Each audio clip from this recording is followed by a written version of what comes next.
This podcast is brought to you by the School of Advanced Study, University of London. Gentlemen, thank you all for coming this afternoon for a session of the Sport and Leisure History Seminar, looking in this instance at therapeutic health and leisure in Victorian Britain. And we have two subjects which seem to go together naturally: Turkish baths and Broadmoor, and we will be taking them in that order. So our first performer is Charlotte Jones, who is going to be telling us about Turkish baths, as you can see from the slide, and hello Mark, and we will then move on to Jade Shephard, who will be telling us about the treatment of criminal lunatics in Victorian Broadmoor. I'm intrigued to see what links we can establish between the two papers. So I gather that Charlotte is on the cusp of submitting her PhD, so we look forward to hearing these great works. And Jade has already submitted and indeed already been doctored, so congratulations for that. Charlotte, over to you. Thank you. I think you'll be surprised how many links there are actually, because Turkish baths were in fact used as moral therapies in asylums, so I'll have some of that later. Okay, so this talk is based on two sections from my thesis, and my thesis examines the revival of the Turkish bath in Victorian Britain in the context of improvement. The Turkish bath was both an institution and a practice which was promoted with the ambition of improving the well-being of the growing social body and thus helping shape Britain's national identity. Improvement here is categorised and associated with discourses of health, reform and recreation. Each of these discourses, I suggest, play an important role in the progress of the Turkish bath, albeit with varying degrees of significance during each stage. David Urquhart, a diplomat and renowned Turkophile of the time, played a significant role in the revival of the Turkish bath. He inspired the construction of the first Turkish bath of the Victorian era at Dr. Richard Barter's hydropathic establishment at St Anne's Hill, Blarney, County Cork in September 1856. The Turkish bath was a type of vapour bath not dissimilar to previous vapour baths, but was modified during construction to significantly reduce the moisture content of the vapour. It was this reduction in moisture content which distinguished Urquhart's and Barter's improved Turkish baths from its forerunners. Urquhart's written descriptions of the Turkish bath were instrumental in the revival. Writing in his travellogue, The Pillars of Hercules, published in 1850, Urquhart made 4 claims for the Turkish bath as a means of improvement, which form a central thread to my research. Urquhart believed that the Turkish bath was an effective hygiene practice. It could also be used as a therapy. It was a space through which social integration could be achieved, and the Turkish bath could also act as an apparatus of moral reform. Because of the importance of Urquhart's 4 claims, they form the structure to my research. In effect, I set out to examine the veracity of his assertions, set against the backdrop of wider social and scientific development. In this talk, I plan to discuss the veracity of these claims, setting out the ambition for the Turkish bath against the reality. What will become clear is that leisure played a supplementary role in these claims. Of all the claims, the Turkish bath as a practice of cleanliness had the greatest veracity, and nowhere was this more apparent than in the promotional material published for the Turkish bath and in the adverts and reception of the Turkish bath found in the popular press. Urquhart was quick to highlight the difference between the Turkish bath and the public baths, and writing in 1858 in the Free Press, he stated, "The Turkish bath, which is the same as the Roman bath, is a very different thing from the parish trough, which is all that we have succeeded in erecting. It is not only a remedy and a preventative of disease, a sweetener of the temper and promoter of cleanliness, but it is an antidote of intemperance, and a means of destroying the barriers which now separate entirely the lower from the higher classes. No barrier of ceremony, of pride, or of habit is so great as that of filth, which in these times, especially in large towns, separates the poor from the rich. And if they were not members of the same state, but as Disraeli has phrased it, 2 nations. Advocating cleanliness for the bath often went hand in hand with advocating the Turkish bath as a remedy. One of the ways I found it useful to assess Urquhart's claim was to consider moral health and physical health together under the rubric of improvement and well-being. In this instant, well-being relates to mental as well as physical health. Well-being emphasises the self-realisation and optimal functioning of the body to include acts of cleanliness and hygiene. This part of the talk now focuses on the promotion of the Turkish bath as a practice of improvement. Advocates were keen to publish numerous books and pamphlets proselytising on behalf of the Turkish bath. There were many outputs that tended to follow a particular rubric, sharing a number of similarities through which the evolution of the Turkish bath was depicted. Typically, a publication began by providing a history of the Turkish bath, usually tracing its origins back to the Roman Empire. These classical origins of the Turkish bath were a vital part of the legitimisation of the movement, appealing to the Victorians' perceptions of history. Lineage provided legitimacy. Having indulged and excited the reader in the bath's classical antecedents, the authors typically propelled the narrative into a story on how the first improved Turkish bath came to be constructed, thereby relating the revival to the needs and aspirations of the modern man. The story of the rebirth differed from writer to writer, yet they all largely follow the same narrative. Most writers tended to cite previous works on the Turkish bath to help justify their beliefs. The works of Urquhart and Wilson were especially quoted. Proprietors of baths also included testimonials on patrons' experiences of their respective baths, often including personal anecdotes. These publications and also lectures delivered to various learned institutions by medical and non-medical professionals all extolled the hygienic and therapeutic benefits of the bath. These benefits were justified with reference to recent medical and scientific advances, and this became fundamental to the continued interest in and uptake of the Turkish bath in British towns and cities. More specifically, it was the ability of the advocates to draw on advances in physiology and cuteness science to provide supposedly solid proof of the benefits to physical well-being which the Turkish bath could offer. In the age of scientific development in the Victorian era, this rational basis for the Turkish bath goes a long way to explaining its popularity and expansion of the movement. The emergence of a skin science coincided with the rediscovery of skin pores and advances in science. Once the structures of the pores came to be understood, so did the skin's excretory function, that of perspiration. Understanding the significance of perspiration was fundamental to success in promoting the Turkish bath as a hygiene and therapeutic practice. In essence, the Turkish bath was able to rid the body of waste products through perspiration. Additionally, the high temperatures of the bath increased the amount of dirt which could be expelled from the body, without unnecessarily increasing the heart rate. The Turkish bath was attributed with preventing and curing an array of ailments. Gout and rheumatic complaints were the most commonly cited conditions which were afforded relief through the Turkish bath. Urquhart received correspondence from people who had taken the Turkish bath in order to alleviate their conditions. For example, Agnes Robertson wrote to him describing how the Turkish bath had become successfully prevented the re-emergence of her cancer. She underwent a new regime which included the use of a Turkish bath and a change of diet. Some months later, the cancer had perfectly deserted her with no evidence of the existence of the swelling anymore. She informed Urquhart that instead of feeling incapable of thought or action, she could now employ herself through the day. Agnes Robertson attributed her improvement to the Turkish bath and was grateful for having been saved by Urquhart. Isaac Summer also wrote to Urquhart about cancers. There were moles on my head like eggs. My neck was spotted with white scurf, my arms were covered with scurf from my shoulders down to my waist. My back was like fish scales, and my belly was very red. Last winter I had 3 Turkish baths per week and continued the practice till the beginning of this spring. At this time I was quite sore and had dropsy in my leg, which is an accumulation of water in legs, but soon mended.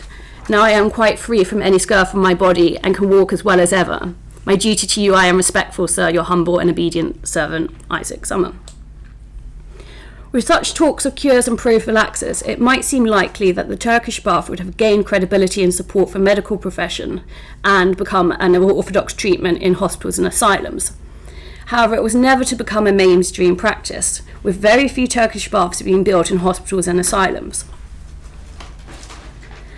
Despite, therefore, the claims for the curative qualities of the Turkish bath, a few case studies and some quasi-scientific research related to the function of the skin, The medical benefits were unproven, and they were not taken up by the majority of the medical profession.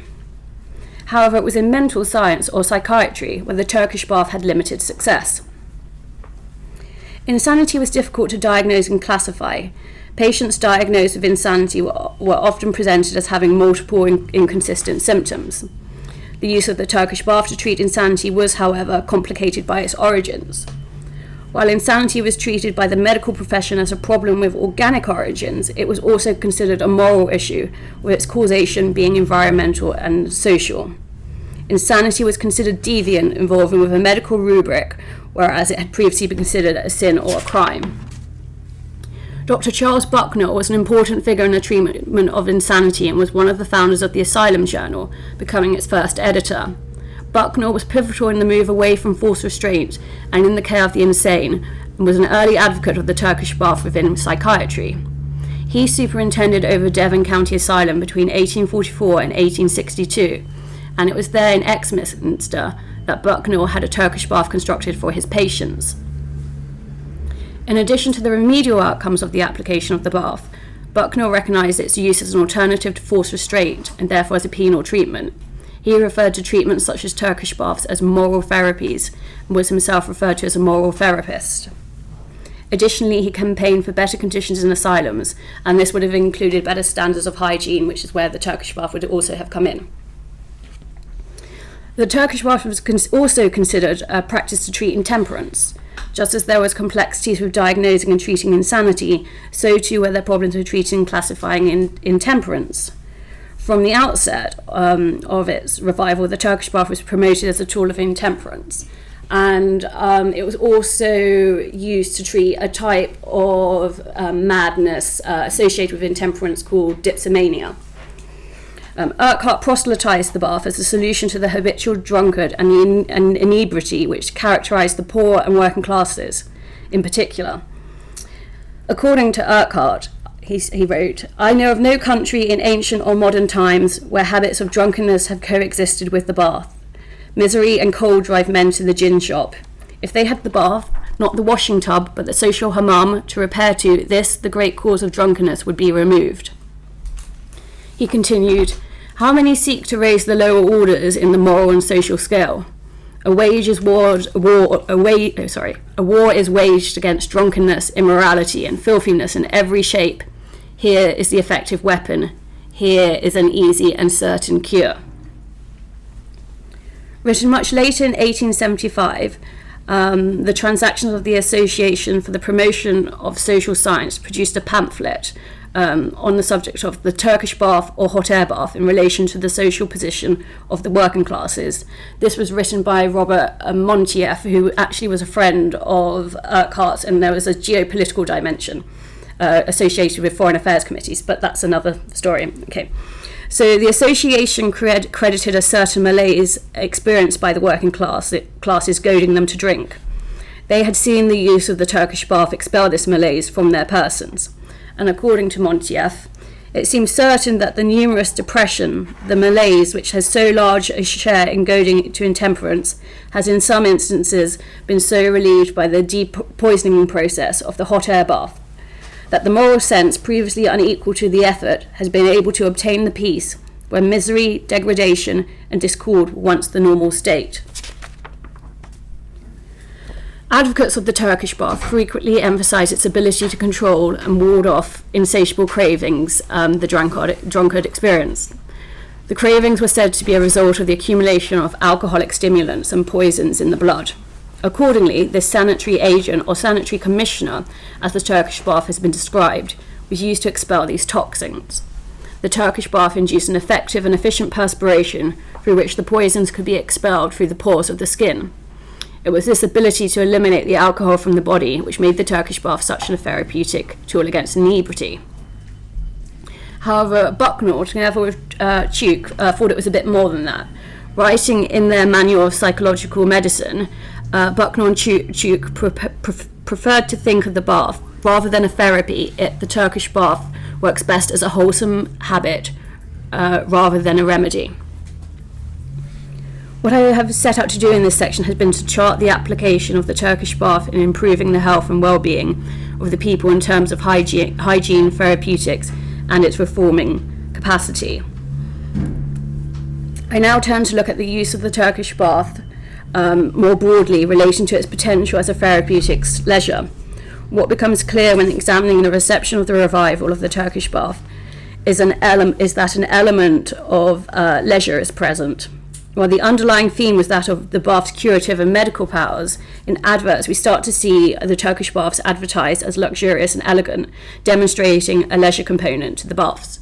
So this is just an example taken from the Athenaeum, and there are lots of adverts like this. And rather than you find in the early 60s that they start to talk, while they still talk about health, what happens is as the 60s, 70s, 80s, they become gradually to talk more about leisure as the commoditization of leisure becomes more apparent throughout the second half of the century.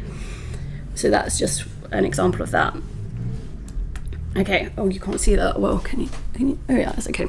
Okay, these powers were reflected in a unique and evocative advert that was produced for Bell's Grosvenor Turkish Bath on 119 Buckingham Palace Road. The advert consisted of an account of a visit to this establishment, accompanied by satirical images depicting the silhouettes of two male figures. This advert consisted of 8 separate frames, and each frame was accompanied with some text describing the scenes.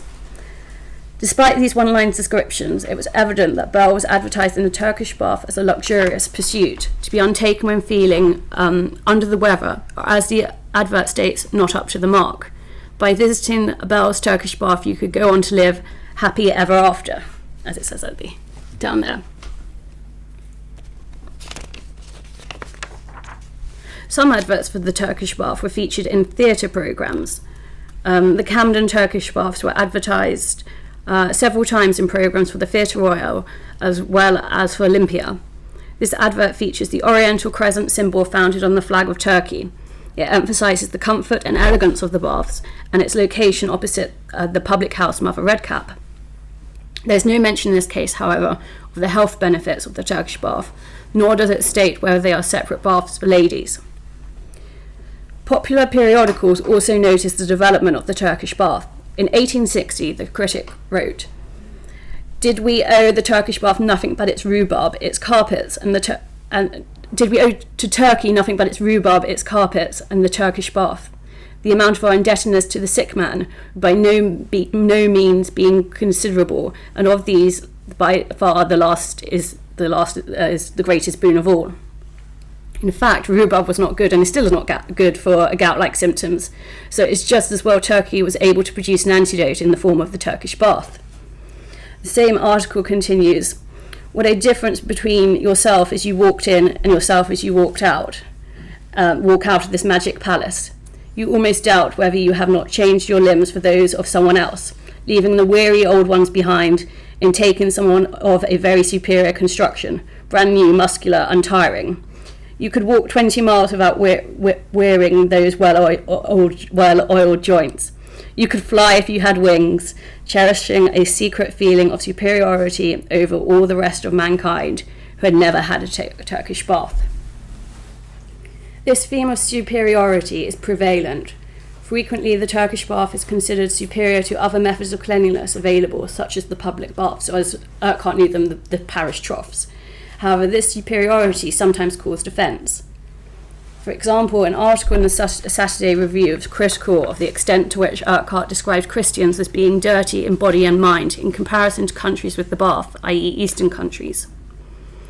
Most articles, however, depict an overriding sense of well-being associated with the Turkish bath, although whilst it emerged the Turkish bath was received as an institution to improve the health of the nation, some were quick to demerit the bath based on its practical limitations, as well as their historical, financial and personal associations. For example, another article appearing in the Saturday Review questioned how many people have 2.5 hours spared to take a Turkish bath or to stew, and whether simply abstaining from beer and wine would yield the same health benefits. Or, as it was put by an article in Fun, despite all Mr. Urquhart's endeavours, the Turkish bath, like bad lead pencils, don't draw. Englishmen are not potatoes. They should not require either boiling or steaming. Besides, who can wonder at the non-success of a system which makes an essential point of throwing cold water on its warmest advocates? And that's linked. The Turkish bath is a 5-stage process, and the end process is dousing yourself in cold water. So that's a similar view was expressed in the Leisure Hour in 1861. The writer recounts his unsatisfactory experience at a Turkish bath. He noticed the atmosphere of the Turkish bath was not fresh. He felt weary, thirsty, and uncomfortably clean. The account used jailers synonymously for attendants. The article criticizes whether we are meant to be so clean that every pore is squeezed empty, and whether the dirt scraped off is actually matter in the wrong place.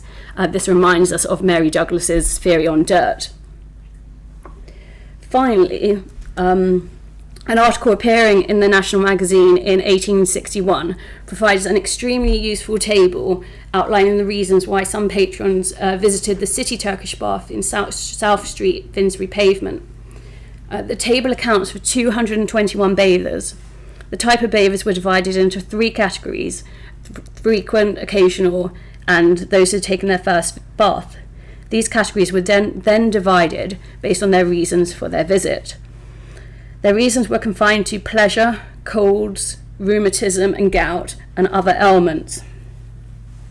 Regardless of frequency, the dominant motive for taking a Turkish bath was pleasure. 154 bathers out of the 221 visited for pleasure.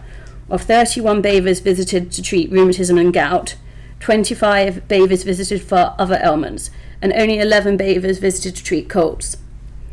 From this table, the table shows that 2/3 of the visitors were not frequent, possibly showing that this was not the habit of the middle classes it was originally thought to be.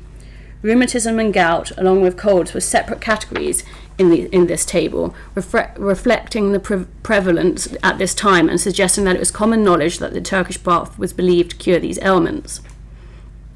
According to the article, other ailments included sore throat, weaknesses in the leg, general disability, epilepsy, and affections of the liver and kidney.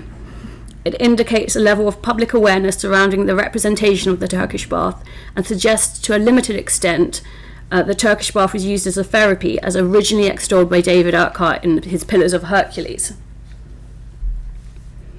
Despite such articles on the Turkish bath in the popular press, it is surprising how few column inches they add up to. It was anticipated the popular press would be immersed in Turkish bath propaganda. Had I been bowled over by the contagious, infectious zeal for the Turkish bath, perhaps? It starts to become apparent that the Turkish bath movement was not such a mainstream movement as previously thought. However, this was compensated by the prominent figures in politics, medicine, and the arts endorsing the practice. Alternatively, the practice of the Turkish bath could have been so matter-of-fact, taken for granted, or habit that it was not deemed noteworthy. The research findings presented clearly indicate that the primary purpose of the Turkish bath was to provide a novel and innovative form of leisure pursuit. The analysis of archival sources demonstrates that people embraced the lifestyles and sociability that the baths presented with them. A consistent picture regarding the leisure attractions of the Turkish bath is clear from multiple sources. The popular press confirms that there was some excitement surrounding the revival of the Turkish bath, as people described their visits out of curiosity and for relaxation. Adverts in theatre programmes tell a similar story. They were advertised as a luxury to the same type of people who visited the theatre, the middle classes who went to the West End for leisure and entertainment. Numerous trade cards envisioned the Turkish bath as a luxurious pursuit, relaxing in rooms designed to provide maximum comfort where one could live happily ever after. My research has shown that 2 of Urquhart's 4 claims for the Turkish bath as a great reforming institution, reflecting the liberal ideas with which it was emerging at the time, struggled to see the light of day. Moral reform and social integration, although ambitions, were never really achieved. And of the 2 benefits, which proved to have veracity, the second claim, therapy, in the end was confounded by the scientific evidence and never really survived under scrutiny. Only Urquhart's claim for the cleansing powers of the Turkish bath found acceptance through their life in Victorian Britain. Urquhart was concerned with the need to cultivate a moral working class. He believed this could be achieved with the Turkish bath acting as a form of rational recreation, a therapeutic leisure of sorts. The Turkish bath is seen by some as intimately bound up in the idea of improvement, but in reality, and despite the many claims and several hard investments in Turkish baths with specific medical health objectives, little was achieved. This research has shown instead that the most enduring benefits of the Turkish bath associated with leisure are not leisure for all, but leisure for the cultivated middle classes. The research has shown that the real driver of the Turkish bath revival in Victorian Britain was the emerging dominance during the 19th century of a commoditised leisure culture driven by economic growth and opportunities that went with it. It is no surprise, therefore, that Turkish baths were developed in wealthy urban areas serving in the main middle-class urban professional men. The research has shown clusters of Turkish baths being developed in the West End of London, close to established gentlemen's clubs, and in other urban centres, including large northern cities, as well as southern coastal cities such as Brighton and Hastings. Yet this research has also shown that Turkish baths were not confined to the West End or salubrious areas. For example, Turkish baths could be found in the East End of London. But not all the Turkish baths, such as those in the West End, were successful. Many had a limited lifespan of 5 years or less. However, the Turkish bath had competition from other emerging commoditised leisure pursuits, both in Britain and wider afield on the continent. As Booth mentioned in his survey, the Turkish bath had competition for the emerging pursuits of cycling and golf. In addition, the railway expansion of the late 19th century opened up vast areas of countryside to hiking, and given that Turkish baths were mainly found in cities and towns, it came that people wanted to escape cities and towns to pursue leisure and pleasure further afield. Despite the Turkish bath's fame and nostalgic romanticism, my research has shown that the Turkish bath in Victorian Britain was a minority practice, having a much smaller impact than hydropathy and temperance. Urquhart's claims for its benefits never found widespread support, and they were not justified through science or practical experience. By the end of the 19th century, a few Turkish baths still existed. The world had moved on, and Turkish baths were even more marginalised. The Turkish bath movement caused a degree of intellectual excitement by a group of influential thinkers, but this was not matched by scientific underpinnings or people's wider experience. It is my conclusion that, despite being perhaps a lot of hot air, the intellectualisation of the Turkish bath in Victorian Britain gave the movement a legacy in our culture that was out of proportion to its impact at the time. However, the allure of the Turkish bath continues to this day. Thank you.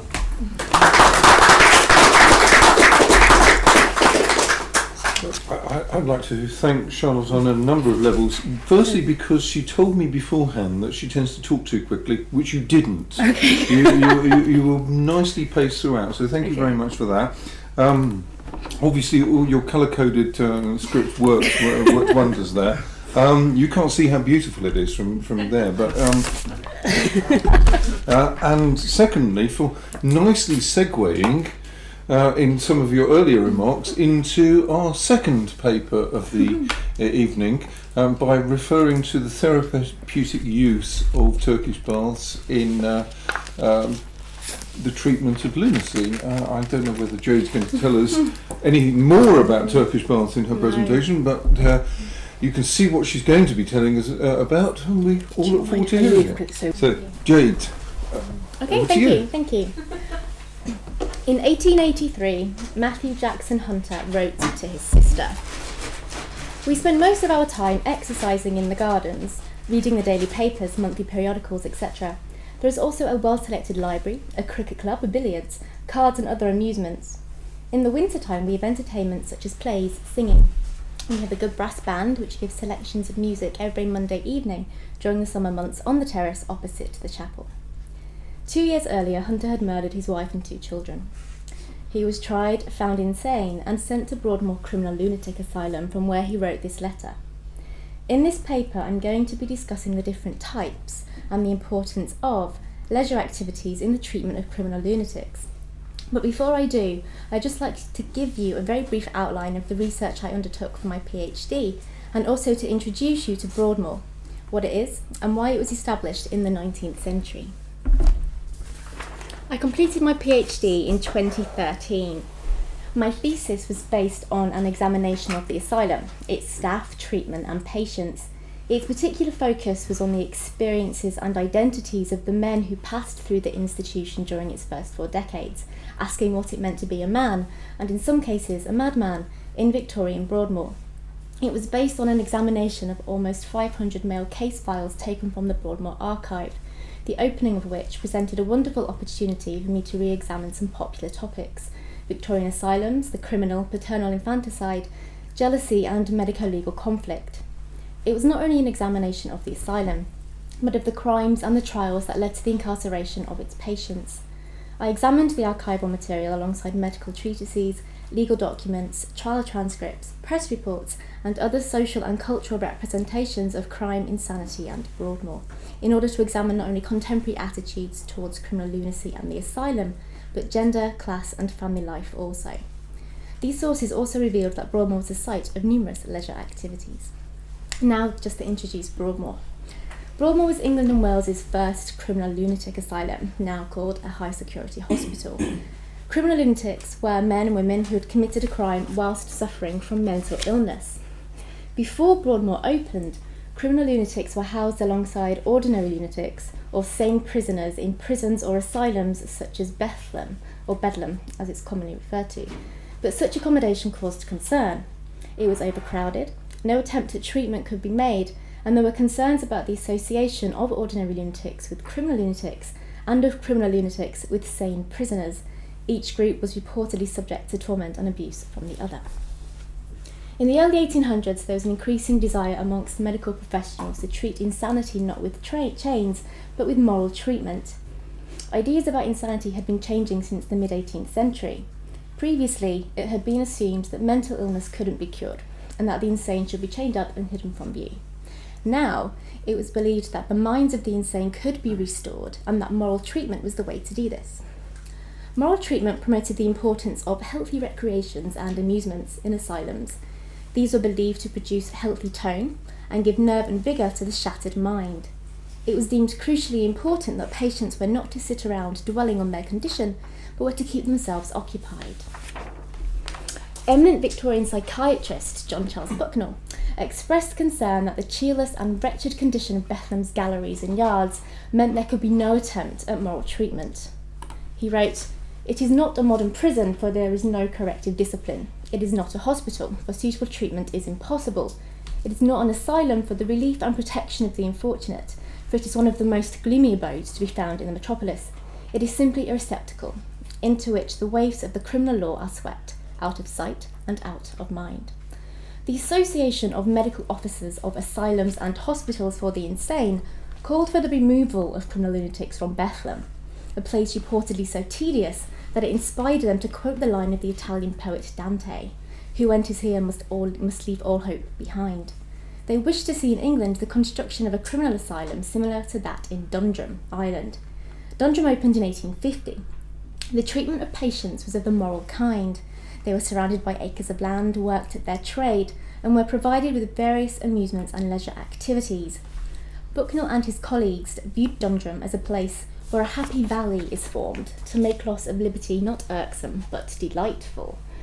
Throughout the early to mid-1850s, Lords and MPs stood in Parliament to ask whether the government had any intention of building a criminal lunatic asylum.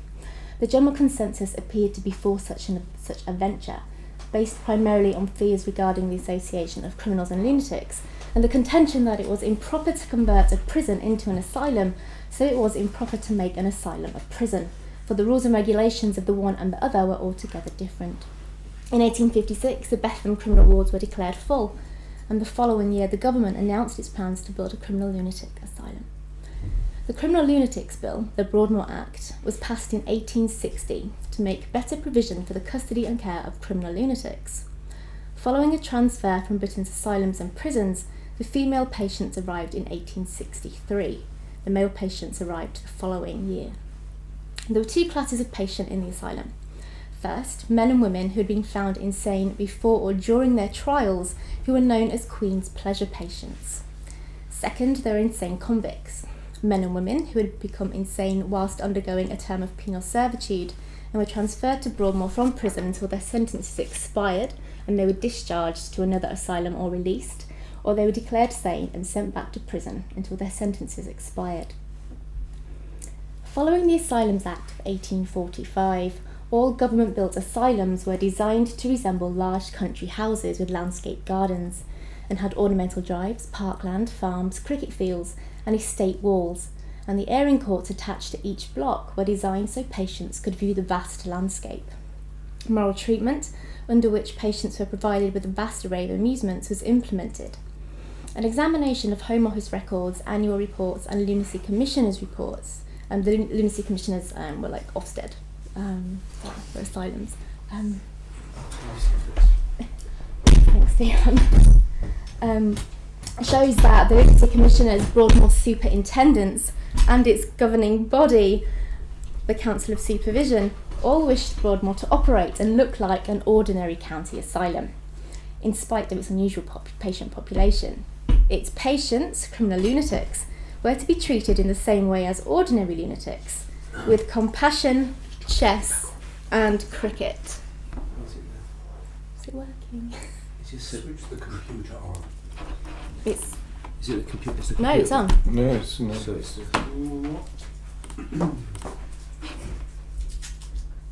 It switched itself off because nothing happened to save the electricity. yeah. There we go. Okay, good. Thanks, Dion. Okay. So in Broadmoor's rules, it was declared that it is important that no patient be permitted to contract a habit of passing his whole time in the day room or corridor. And the asylum superintendents acknowledged that providing varied entertainments is recognised as a valuable and a necessary means of treatment for the insane. When they weren't working, patients were actively encouraged to take part in a number of outdoor and indoor recreational activities. The site chosen for Broadmoor was the summit of a high ridge among the Berkshire pine woods, less than a mile from the village of Crowthorne and about 12 miles from Reading. The Times described Broadmoor's agreeable architecture, its long, steep and terraced slopes and its gardens.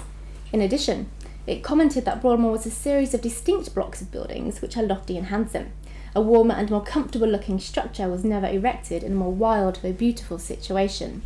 The Illustrated London News depicted Broadmoor in all its glory.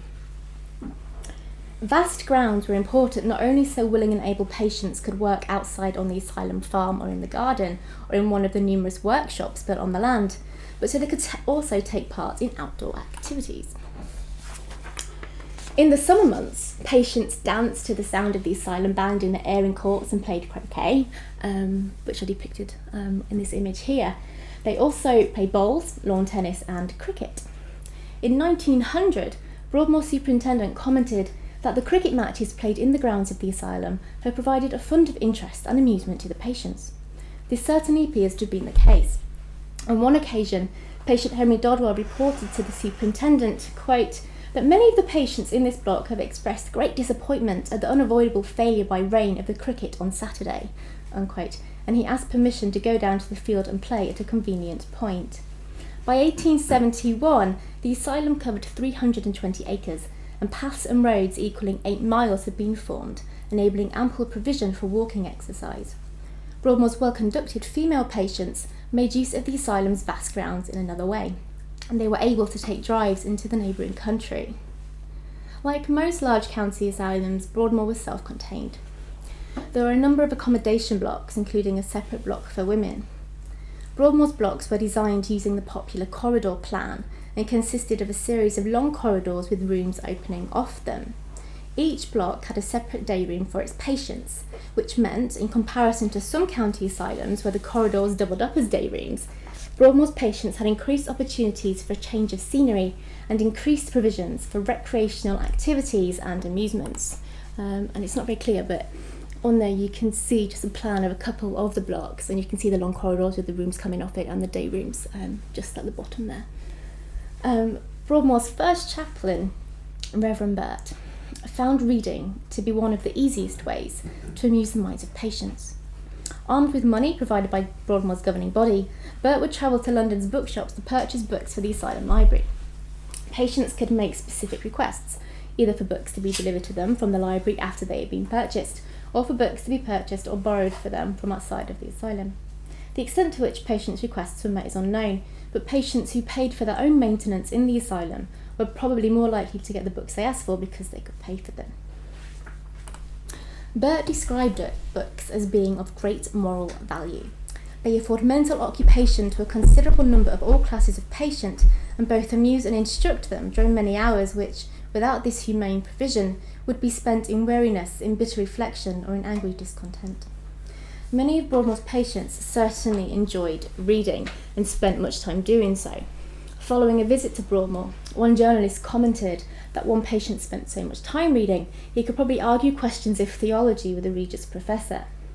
In addition to books, periodicals, newspapers and journals, including a brass band journal with sheet music, were also provided, because according to Superintendent William Orange, they are regarded as being necessary for the satisfactory treatment of the inmates. Writing was also an activity a number of patients enjoyed. One patient wrote the Broadmoor Prisoner's Prayer, in which he asked God to destroy Broadmoor and the superintendent. And there it is, right there.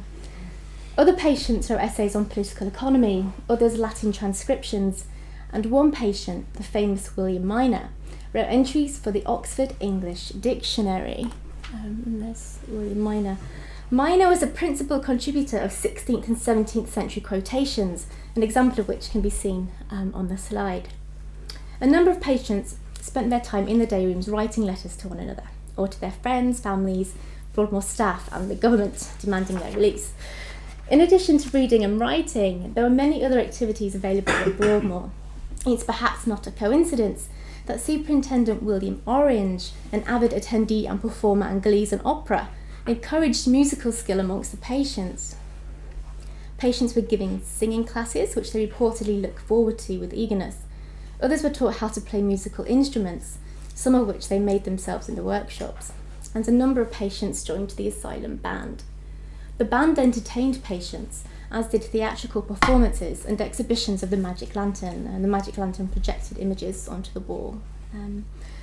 By 1871, parties averaging 160 men and 50 women were assembling in the recreation hall to enjoy theatrical, musical and other entertainments put on primarily by Broadmoor staff. In 1898, and seemingly aware of the importance of such activities in the treatment of the insane, the Treasury increased Broadmoor's budget for entertainment and outside performers were employed. Patients also played games, including cards, dominoes, billiards, chess, cribbage and backgammon, and one journalist, apparently surprised by the concentration of some gaming patients, commented upon the intelligent players present in the day rooms.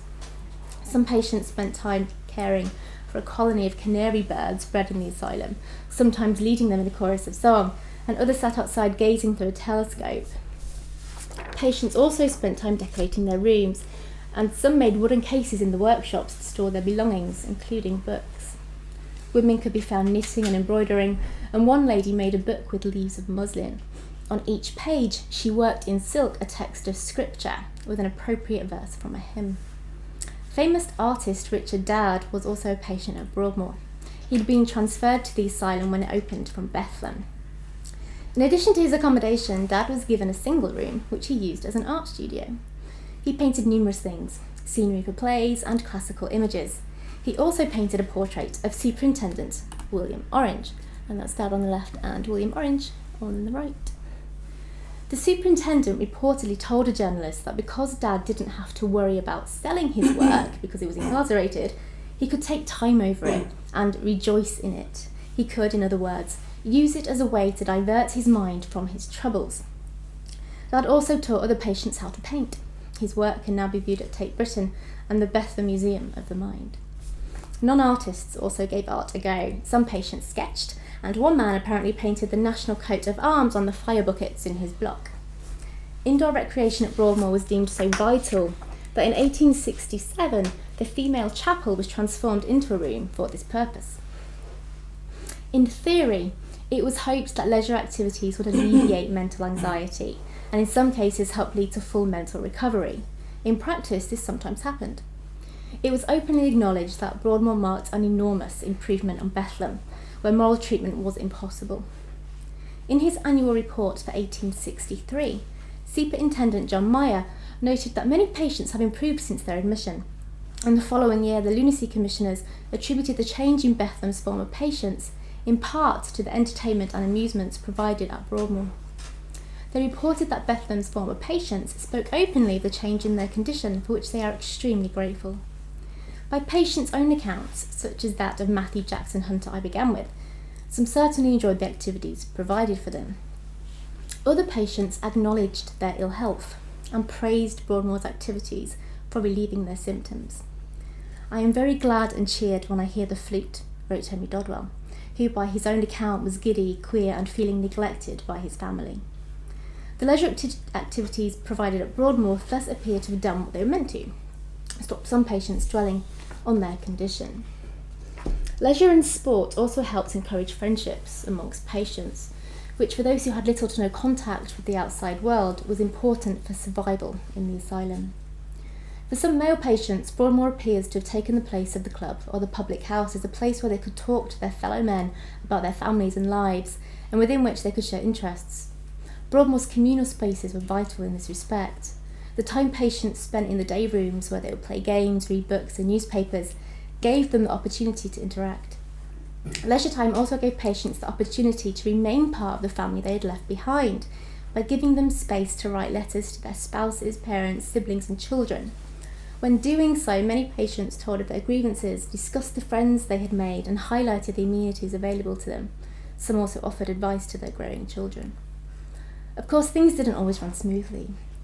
Treating criminal lunatics with the same compassion and via the same activities as those used at ordinary asylums was sometimes problematic, and some patients saw their leisure time as a fine opportunity to attempt to escape. In the 1860s, one female patient jumped over the asylum wall whilst the other patients and the asylum attendants were dancing to the music of the asylum band in the airing court. In 1881, several male patients were playing cricket in the asylum grounds. During the game, the ball was hit to the boundary of the field and two patients ran in hot pursuit of the leather.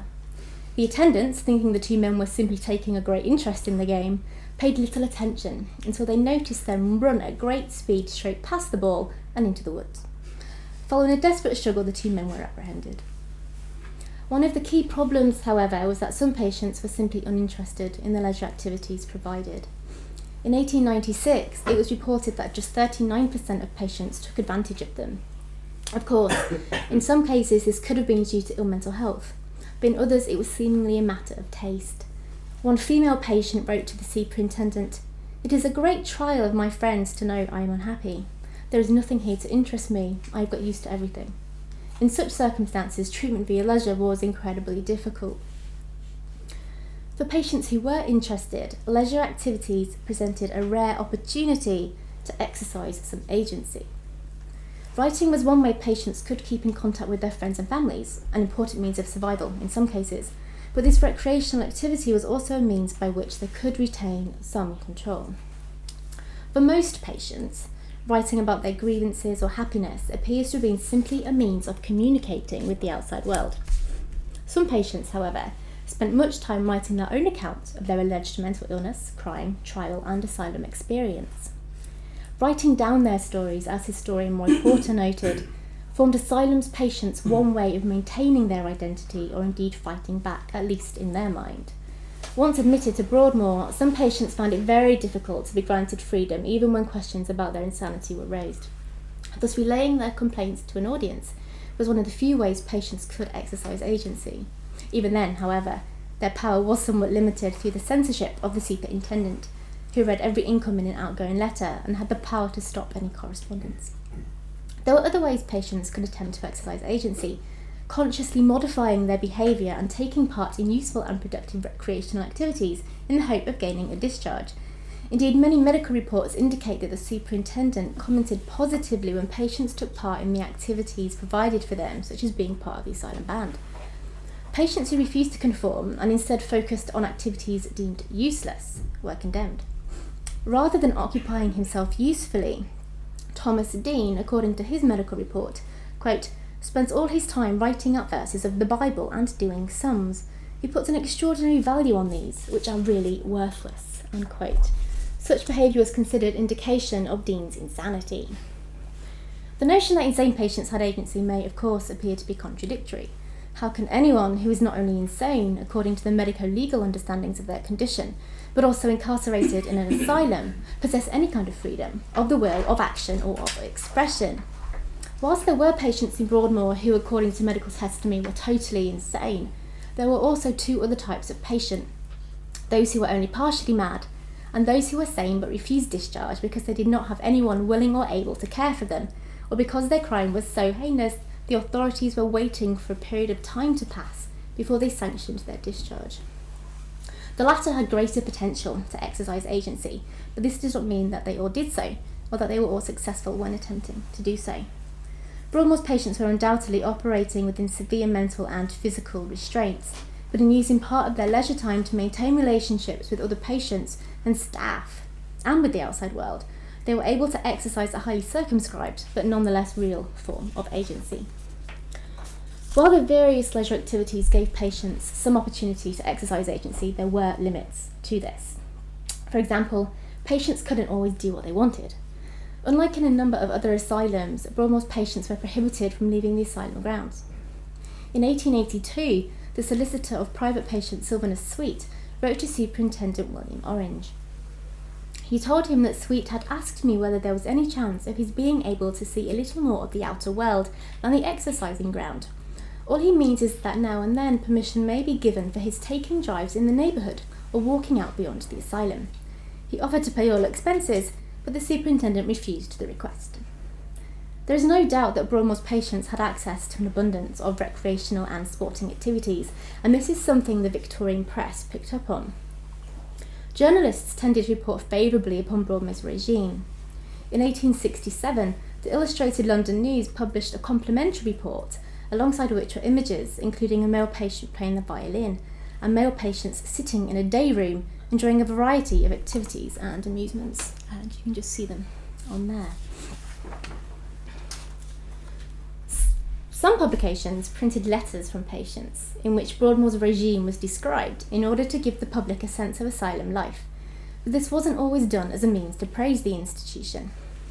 In 1898, one patient's letter was printed in the press. He wrote, "We have about 5.5 hours in the gardens every day. There is books to read, billiards, cards, dominoes, chess, and everything that is necessary for our amusement. I am very satisfied with my lot." The headline: "Life in a Criminal Lunatic Asylum, Coddling Our Murderers." One of the difficulties was that Broadmoor's patients were criminals as well as criminal lunatics, and many men were transferred to the asylum from prison. The press criticised Broadmoor for being an enticing alternative to imprisonment.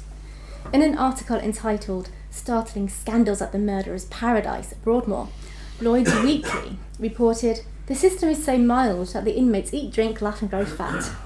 There is no sign or trace of insanity about a number of them, and when spoken to on the subject, the attendants seem highly amused at the tricks which must have been used to fool doctors so as to secure admission to this paradise." Such observations were not necessarily unfair.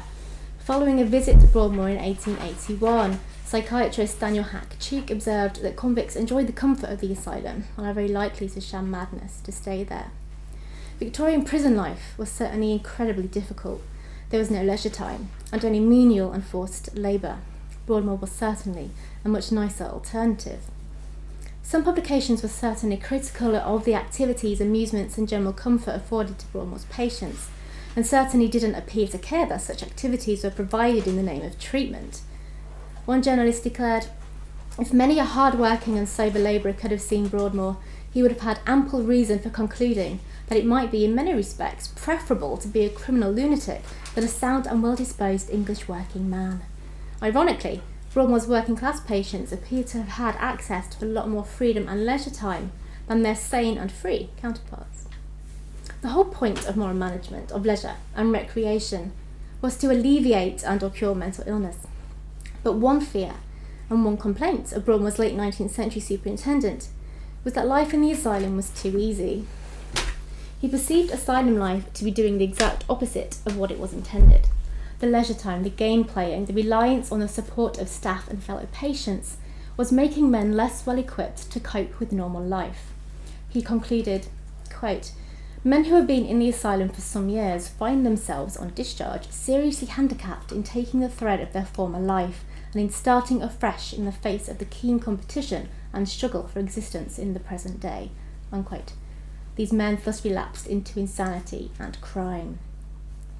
It was not just Broadmoor's patients who were presumed to benefit from a wide array of leisure activities. Following the opening of the asylum, Reverend Burt recommended the construction of a library and a reading room for the asylum's working class attendants to teach them morality and values, and to counteract the harm caused by working in a criminal lunatic asylum. Leisure is just as important for the mental health of the asylum staff as it was for the patients. It was feared that the moral inferiority and degraded habits and conversation of some of Broadmoor's patients would contaminate not only the better behaved patients but also Broadmoor staff. In an effort to combat the presumed ill effects of working at Broadmoor, Burt's recommendations were made reality. A reading room and library opened in 1866.